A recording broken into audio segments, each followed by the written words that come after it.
Hello and welcome to Morningstar. I'm Emma Wall and here with me today is Alan Porter, Manager of the Securities Trust of Scotland. Hello, Alan. Hello. So what's the first stock for us today? Well, I was going to talk about UPS, United Parcel Service. And that's in the US, isn't it? Why do you find that stock compelling? Well, there's three things we look for when we're looking at stocks. One is an attractive income margin of safety. So this stock yields over 3%. Its free cash flow covers its dividend very healthily. So we expect around about 8% dividend per share growth each year for the next few years. We also look for a valuation margin of safety. So from a discounted cash flow point of view, cash flow is very important for us because after all, it's the cash flow that pays the dividend.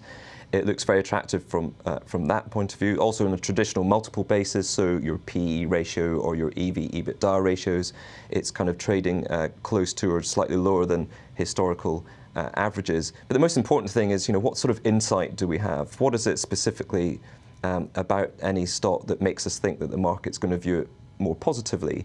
And for UPS, there's really several things. One is an improvement in its domestic pricing. So it's really enjoying the benefits that we're seeing in growth in B2C, business to consumer.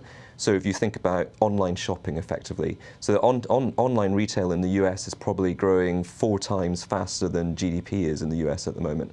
So that's a pretty punchy growth rate. And it's UPS that is providing the infrastructure to allow those packages basically to get delivered. And what it's doing is it's saying to retailers, come on, we put this investment into the infrastructure, you need to pay us for it. So they're being much cleverer on pricing. We've seen a number of delivery services in the UK go under recently. Presumably yes. UPS is global enough to not be hit by any of the things that have affected the UK ones. Well, it is truly global, but I think the ones that you probably found that struggle a bit are the smaller ones that just don't have the infrastructure where basically they're getting competed out of the market. The beauty of UPS is quite frankly that it's the biggest. So if you're a very large retailer, you want to be able to get your packages delivered everywhere by a one-stop shop, and that's the beauty of the UPS model. I mean, it's predominantly US, but it's global as well. And what's the second stock today?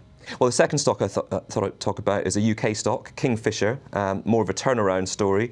So again, we do see a decent dividend margin of safety. Again, it's yielding more than 3% at the moment, but we expect quite strong growth in that, probably high single-digit growth in the dividend over the next few years.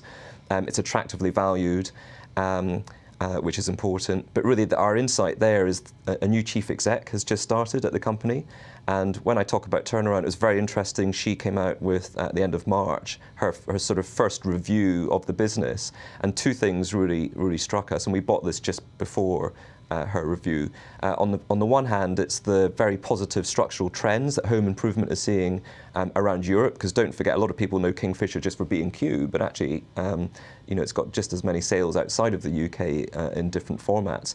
And what she was really saying is, home improvement is a top spend for European households, number one, and number two, there's some big trends out there which are positive for them, such as urbanization, even in the developed markets, more people living in smaller homes, the rise of home technology, all of which means you're doing home improvements continually to accommodate all those things.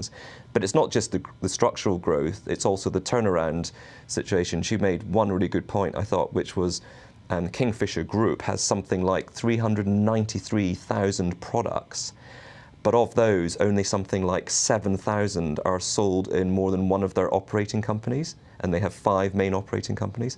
That's absolutely crazy. So she's come in with this whole concept of bringing in a sort of one Kingfisher, and they've just started rolling this out. So I think the prospects going forward. Our equity analysts actually rate it very highly, and they did say the other week that the fact that Labour hasn't come in and introduced a mansion tax is obviously a positive for Kingfisher. Yes, that's absolutely right. And what's the third stock today? So the third stock, completely different. A stock that our most recent purchase is Intesa Sanpaolo, which is an Italian bank. That may surprise some people. I often get an interesting look when I mention that one. But for us, it's keeping it back to basics again. When we talk about the dividend margin of safety, so we're talking about a bank here, so it's all about how much does its net profit cover its dividend. It's an annual dividend payer. It's just paid an annual dividend, which is equivalent to about a 2.2% yield, and it's forecast to double that next May. So that's a 100% growth in dividend, which I think you'll agree is very healthy, meaning it's on a 4.4% prospective yield. And the reason it can do that is it's a very strong bank. It's a plain vanilla bank. with a strong asset management business. And what they're seeing is a lot of fee growth, partly because a lot of the assets they have under administration are going into their assets under management pile, if you like. So the fee is improving, and that's very important. They've got a great cost control program out there where they're keeping headcount very stable for the next few years. And most importantly, the Italian economy is recovering. So provisions are falling. Provisions set aside for non-performing loans are coming down rapidly. All that is meaning the bank is generating a lot of net profit. It's got a solid capital base already. So it means that we're seeing, excess capital generation, and they've basically said a large amount of that will come back to shareholders in the form of dividends. Alan, thank you very much. You're welcome. This is Emma Wall from Morningstar. Thank you for watching.